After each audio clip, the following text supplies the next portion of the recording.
को लेकर के हम लोग रोज़ फेस करते हैं लेकिन चर्चा नहीं कर पाते हैं।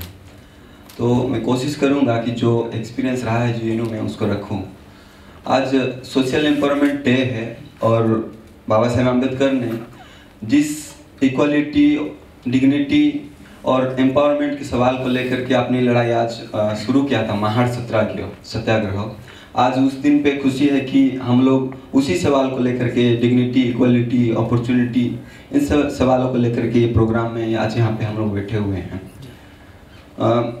मैं अपनी बात, जो पिछला जो वीडियो यहाँ पे दिखाया गया, मैं उस सेशन में था और 29 मिनट का यहाँ पे एक डॉक्यूमेंट्री बना था।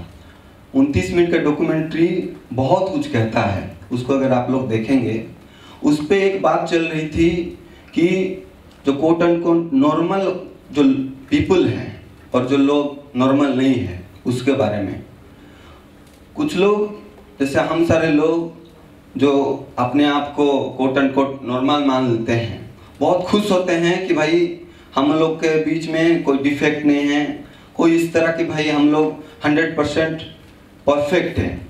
लेकिन मेरा मानना है कि ऐसा कोई व्यक्ति, हम जो खुश होते रहते हैं कि भाई कोट एंड कोट नॉर्मल हैं, ऐसा कुछ होता नहीं है। ये गलत सोच है, क्योंकि हम सारे लोग टेम्पोरेरी नॉर्मल हैं। हम लोग कोई भी लोग परफेक्टली नहीं हैं। आज हम लोग यहाँ पे बात कर रहे हैं, यहाँ पे प्रोग्राम ऑर्गेनाइज कर रहे हैं। बाहर जाते ही किसके साथ क्या होगा इसका किसी को कोई खबर नहीं है। हम लोग रोड में जाते हैं, मार्केट में जाते हैं, अगले दिन क्या होगा उसका किसी को ना खबर है ना कुछ पता है।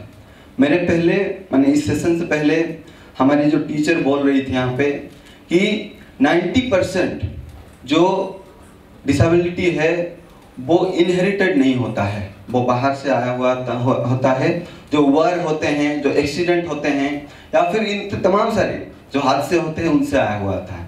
इसीलिए उसी से अपनी बात को बढ़ाते हुए मैं अपनी बात को रखूँगा। जेएनयू में आने के बाद जैसे साथियों ने अपना एक्सपीरियंस रखा है कि बहुत कुछ हम लोग को सीखने को मिलता है। हम लोग तमाम सारे बैकग्राउंड से आते हैं, सोसाइटी से आते हैं और उसी चिंताधारा को, उसी माइंडसेट को लेकर के यहाँ पे आते हैं और आगे बढ़ते हैं। और हमारी भी चिंताधारा उसी तरीके से था। लेकिन पहली बार मैं जब व्हाइट कैन डे पे, उस मार्च पे ज्वाइन किया, तब जाकर के बहुत सारी चीज़ मुझको सीखने को मिला। पहले जो सिखाया जाता था कि भाई जो डिसेबल पर्सन होते हैं वो लोग, उन लोगों को आप स्पेशली एबल पर्सन कह दीजिए। लेकिन उस मार्च में ज्वाइन करने के बाद पता चला कि ये जो स्पेशली एबल टर्म ही है वो गलत है, वो नहीं कहना चाहिए था।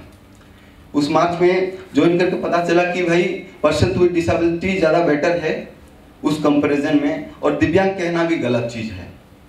इसीलिए बहुत सारी चीज़ हम लोग सीखते हैं अपने एक दूसरे से, और बहुत सारी चीज़ें हम लोग को सीखने को मिलता है। अभी भी मैंने एक पॉलिटिकल ऑर्गेनाइजेशन का पार्ट होते हुए, हम लोग जितने भी पॉलिटिकल ग्रुप्स यहाँ पे हैं, कोशिश करते हैं कि हम लोग किस तरीके से कम अपने बिहेवियर में पॉलिटिकली, एथिकली करेक्ट हों।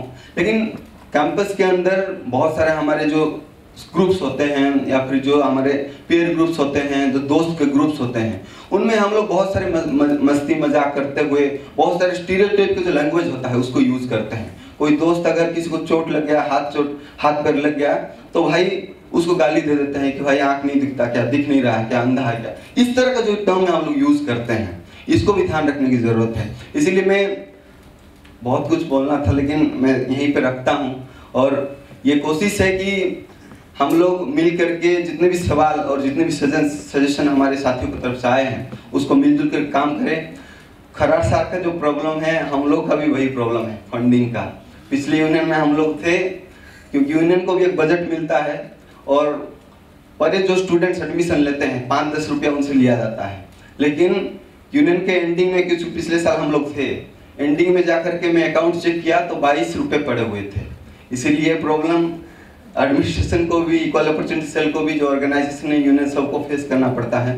जो सवाल हम लोग पॉलिटिकली या फिर जिस तरीके से सॉल्व कर सकते हैं उसको हम लोग करें। बस इतना ही मैं बोलूँगा यहाँ पे, और बातचीत होती रहेगी। शुक्रिया।